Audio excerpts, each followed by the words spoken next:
గూడూరుకు సంబంధించి మనం చూస్తే గూడూరు నియోజకవర్గం కూడా వైఎస్ఆర్ కాంగ్రెస్ పార్టీ సిట్టింగ్ స్థానం. గత ఎన్నికల్లో ఐఏఎస్ అధికారిగా ఉన్న వరప్రసాద్ ఇక్కడ విజయం సాధించారు. అయితే ఈసారి మార్పులు చేర్పుల్లో భాగంగా వైఎస్ఆర్ కాంగ్రెస్ పార్టీ ఇద్దరు సిట్టింగ్ ఎమ్మెల్యేలకు అవకాశాలు ఇవ్వలేదు.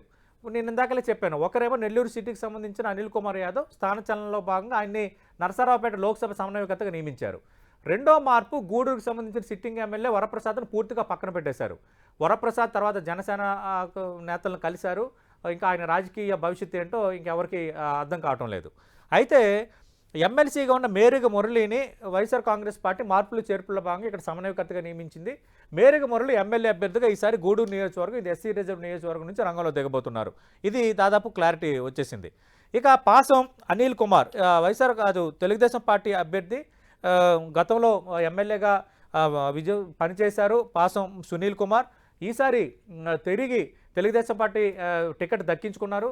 తెలుగుదేశం పార్టీ ప్రకటించిన 94 మంది తొలి జాబితాలో పాసం సునీల్ కుమార్ పేరు కూడా ఉంది. ఈసారి తిరిగి గూడూరు నుంచి పాసం అనిల్ కుమార్ తెలుగుదేశం పార్టీ అభ్యర్థిగా రంగంలో దిగబోతున్నారు. పాసం సునీల్ కుమార్ వర్సెస్ మేరుగు మురళి మధ్య ఈసారి గూడూరు నియోజకవర్గంలో ఆసక్తికరమైన పోరు జరగబోతోంది.